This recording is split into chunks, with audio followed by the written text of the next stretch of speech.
హరే కృష్ణ ప్రభుజీ. ప్రభుజీ, భగవంతుని విషయానికి వచ్చేసరికి మనం క్షేత్రాలకు వెళ్ళినప్పుడు చూస్తుంటాం, ముఖ్యంగా తిరుపతి అనేసరికి ఆయన ఖచ్చితంగా మొక్కులు ఫేమస్. అక్కడ తలనీలాలు అందులో ఒకటి భాగంగా. అంటే ఎందుకు తలనీలాలు అనేది ఎందుకు ఇవ్వాలి? ఆయన భగవంతుడు అడుగుతాడా తలనీలాలు ఇవ్వాలని చెప్పి? ఏంటి దాని గురించి తెలియజేయండి.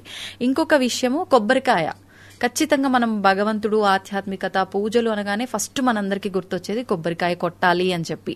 అసలు ఎందుకు కొట్టాలి కొబ్బరికాయని అని చెప్పి? రెండు మంచి ప్రశ్నలు అడిగారు మీరు. కొంతమంది సినిమాలో వాళ్ళు కూడా మనల్ని ఎగతాళి చేస్తారనమాట, భగవంతుని డాండ్రఫ్ జుట్టుని ఏం చేసుకుంటాడు అని. యాక్చువల్గా వీళ్ళు అంటే వాళ్ళు అంటే మూర్ఖులు, తత్వం తెలియని వాళ్ళు అనమాట. ఎందుకు మనకి ఈ రోజు ఇలా మాట్లాడాల్సి వస్తుందంటే, ఏ ధర్మం పైన కూడా వీళ్ళు ఇలా కామెడీ చేసి మాట్లాడే అంత ధైర్యం లేదండి, కేవలం సనాతన ధర్మం పైన.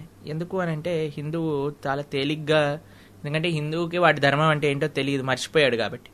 కానీ మనం మన ధర్మం యొక్క విశిష్టత ఎవరైనా అడిగారు అనుకోండి, నీ డాండ్రఫ్ జుట్టు దేవుడికి ఎందుకు ఇస్తున్నావు అంటే, మనం ఏం సమాధానం చెప్తామో తెలియాలి కదండి. అవును, జుట్టును ఎందుకు ఇస్తున్నా, కొబ్బరికాయ ఎందుకు కొడుతున్నా, ఎందుకు మన ధర్మం ఇది ఎందుకు ప్రమోట్ చేసింది, ఒకసారి ఆలోచన చేద్దాం. ఇప్పుడు చూడండి, జుట్టు విషయానికి వచ్చేసరికి ఎక్కడున్నా సరే జుట్టు ఉందనుకోండి, ఒకలైతే నేను చూసాను బైక్ దిగక ముందు ఒక చిన్న దువ్వెన పెట్టుకొని దువ్వెన తీసి తూకుంటున్నాడు అనమాట.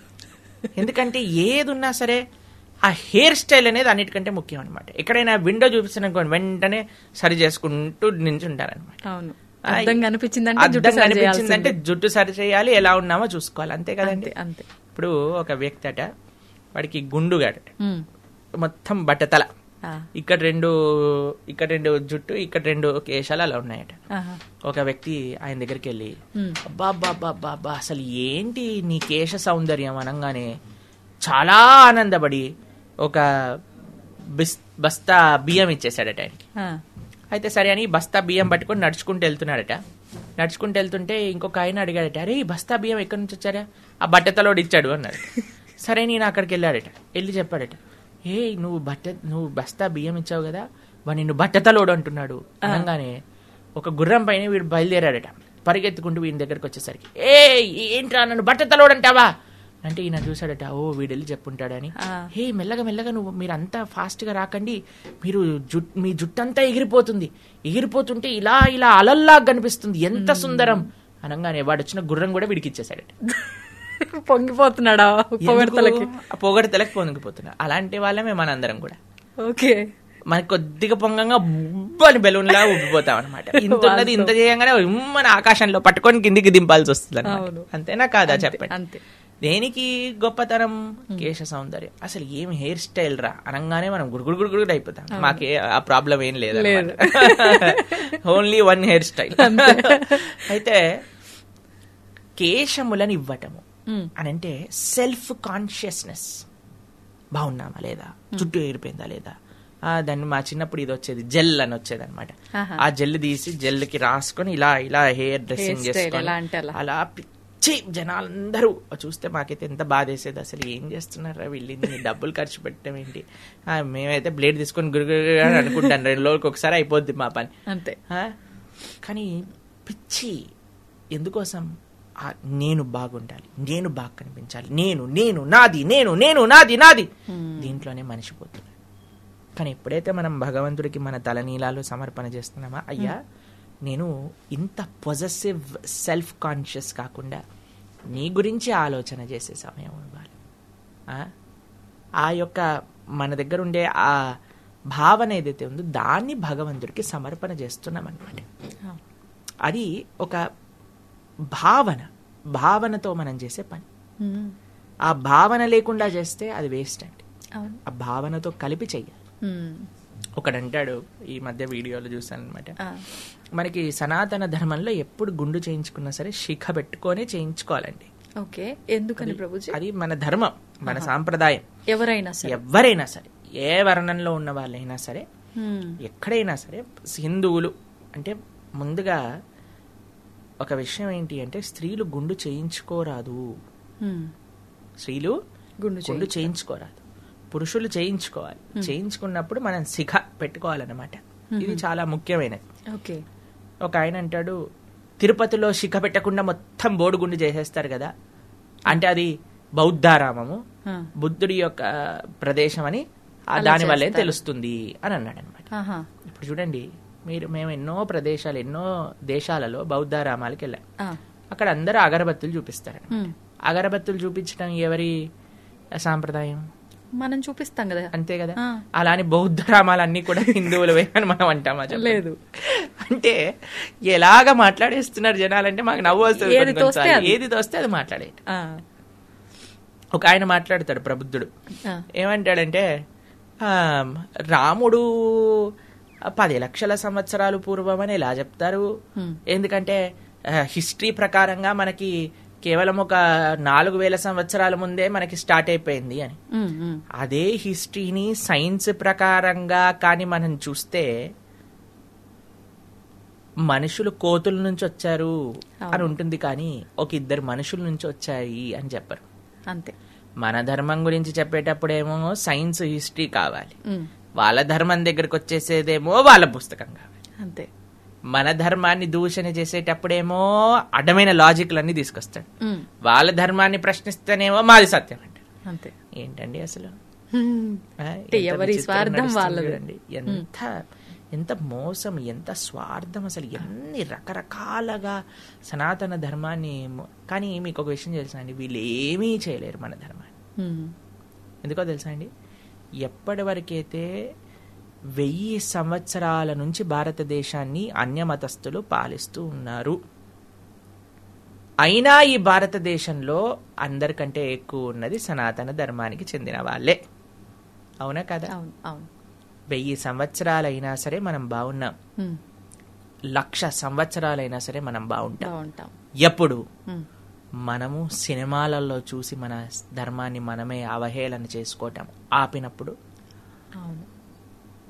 తల్లిదండ్రులు పిల్లలకి ధర్మం గురించి, ధర్మ సూక్ష్మములు ముందు వాళ్ళు తెలుసుకొని పిల్లలకి చెప్పినప్పుడు, ఫ్యాషన్ పేరుతో, వెస్టర్నైజేషన్ పేరుతో మన సంస్కృతి సాంప్రదాయాలు, మన కట్టు బొట్టు ఆచరణని మనం వదిలేసితే మనకి నష్టం ఉంది. కానీ మనం ఇంకా సనాతన ధర్మానికి ముందుకు తీసుకెళ్ళాలి అని అంటే మనం జాగ్రత్తగా ఉండాలి. ఆ సాంప్రదాయాలన్నింటినీ కూడా మనం పాటించాలి చక్కగా. రెండవ ప్రశ్న మీరేమన్నారు? కొబ్బరికాయలు కొట్టడం. మాకు చిన్నప్పుడు ఏదైనా వ్రతం పూజ అయిందనుకోండి, ఒక్కొక్కళ్ళకి ఒక్కొక్క కొబ్బరికాయ ఇచ్చేవాళ్ళు అనమాట. కొబ్బరికాయ కొట్టు, కొబ్బరికాయ కొట్టు, కొబ్బరికాయ కొట్టు. ఇప్పటికి కూడా ఇక్కడే ఇంటికి వెళ్ళామనుకోండి, చిన్నగా ఉన్నప్పుడు మేము కొబ్బరికాయ కొట్టాను, కొబ్బరికాయ కొట్టు. ఏంటి అసలు ఈ కొబ్బరికాయలు కొట్టడం అర్థం కాలేదని. అప్పుడప్పుడు మా చిన్నగా ఉన్నప్పుడు మా చేతులు పడిపోయాయి అనమాట, చాలా బాధేసేది. అబ్బా ఏంటి కొబ్బరికాయలు కొట్టడం ఏంటి, ఇల్లంత చిందరబందర ఏంటి, అసలు ఏంటి దీని లోపల ఉండే తత్వం ఏమిటి? మీకు అనిపించింది మన బుర్ర కూడా కొబ్బరికాయ లాంటిదే, గట్టిదైపోయింది అహంకారంతో, అజ్ఞానంతో. నా అహంకారం అలా పగులుగాక, నా అజ్ఞానం అలా పగులుగాక అని స్వామికి విన్నవించాలి.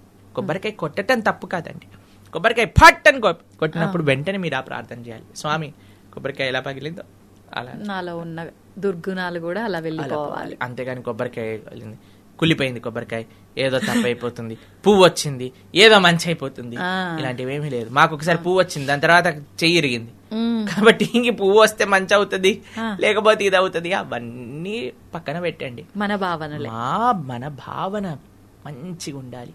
స్వామికి ఎందుకు నేను కొబ్బరికాయ కొడుతున్నా, ఎందుకు తలనీలాలు ఇస్తున్నా, ఎందుకు దండవత్ ప్రణామం చేస్తున్నా భగవంతుడి ఆలయంలో, ఎందుకు కాళ్ళు కడుక్కొని లోపలికి వెళ్తున్నా, ఎందుకు స్వామి దర్శనం ఆపాద మస్తకం ఎందుకు దర్శనం చేసుకుంటున్నా, తీర్థం ఎందుకు తీసుకుంటున్నా, ప్రసాదం ఎందుకు చూస్తున్నా, ఆలయంలో కూర్చోమని ఎందుకు అంటారు, ఇవన్నీ మనకు తెలిసినప్పుడు ఎంత ఆనందం అండి. అంతేకాని బల్లి పడింది, పిల్లి వెళ్ళింది, కుక్కొచ్చింది, ఇవన్నీ ఏంటండి అసలు? ప్రతి కదలికలో తప్పు. ప్రతిదాన్ని కుక్క, పిల్లి, నక్క, ఇవన్నీ గాడిద, ఇవన్నీ కూడా మన జీవితాన్ని నిర్ధారణ చేస్తే అసలు మనం ఎక్కడికి వెళ్తామండి? నీ చేతుల్లో ఉంది నీ జీవితం, నీ భావనలో ఉంది నీ జీవితం, భగవత్ కృపలో ఉంది జీవితం, నీ సంకల్ప బలంలో ఉంది నీ జీవితం. ఇది సనాతన ధర్మం ఇచ్చే ఒక అద్భుతమైన మార్గం. దీన్ని అందరూ కూడా కప్పిపుచ్చేసి ఏదో రాళ్ళ వల్ల, లేదా ఏదైనా గీతల వల్ల, లేదా ఏదైనా రాయటం వల్ల, లేదా ఇది వల్ల వాళ్ళ వల్ల జీవితం మారిపోతుంది అంటే సారీ సార్, కాదు. ఉగాది పచ్చడి చెప్తుంది మనకి, ఇందాక మాట్లాడుకున్నట్టు మనం ఏమి చేసినా సరే షడ్రుచోపేరితంగానే జీవితం ఉంటుంది. లేకపోతే ఉగాది పచ్చడి ఎందుకండి, పానకం తాగొచ్చు కదా. అంతే. పానకంలో కూడా మిరియాలు పొడేస్తారు. అది మీకు ఒక విషయం చెప్తాను. మేము ఒకసారి ఒక స్వీట్ నేర్చుకుంటున్నాం అనమాట స్వామికి నివేదన చేయడానికి. అప్పుడు నేర్పించే వాళ్ళు మాకు చెప్పారు, ప్రభుజీ ఇంతైనా సరే ఉప్పు వేయాలి దీంట్లో స్వీట్ లో. ఏ స్వీట్ చేసినా పాలతో చేసిందంటే పగిలిపోతుందని జాగ్రత్తగా చూడాలి. కొన్ని దాంట్లో వెయ్యాలి. చక్కెర పొంగల్ చేస్తున్నాం అనమాట. అప్పుడు కొద్దిగా ఉప్పు వేయాలి దీంట్లో అని అంటారు. ఉప్పు ఎందుకండి స్వీట్ లో అంటే, ఆ ఉప్పు వేస్తే ప్రభుజీ మిగతా వేసిన సామాన్ల యొక్క టేస్ట్ బయటకు వస్తుంది. ఇప్పుడు చూడండి, మీరు కూరలో ఏం వేసినా సరే టేస్ట్ చూస్తే అసలు కూర టేస్ట్ అనిపించదు ఎప్పటి వరకు ఉప్పు సరిపడా అయ్యేంత వరకు. అవునా? అప్పుడు మిగతావన్నీ తెలుస్తాయి కదా. అలానే ఉప్పు వేయాలి. ఉప్పు వేసినప్పుడే తెలుస్తుంది. అలానే మన జీవితంలో కష్టం వచ్చినప్పుడే జీవితం బ్యాలెన్స్ అవుతుంది. సూపర్.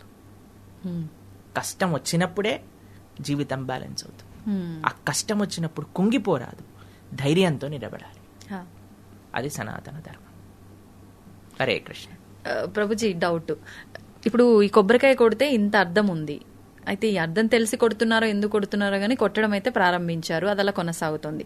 క్షేత్రాలకు వెళ్ళినప్పుడు అది భగవంతుడి దగ్గర నివేదన చేయడానికి వీలు అవ్వట్లేదు అన్నప్పుడు అసలు ఈ కొబ్బరికాయ కొట్టడం ఎందుకు, కొట్టడం మానేద్దాము, అదేదో ఆ 20 30 ఆ కొబ్బరికాయకు పెట్టే పైసలు ఆ హుండీలో వేస్తే సరిపోద్ది, ఇలా చాలా మంది ఆలోచిస్తున్నారు.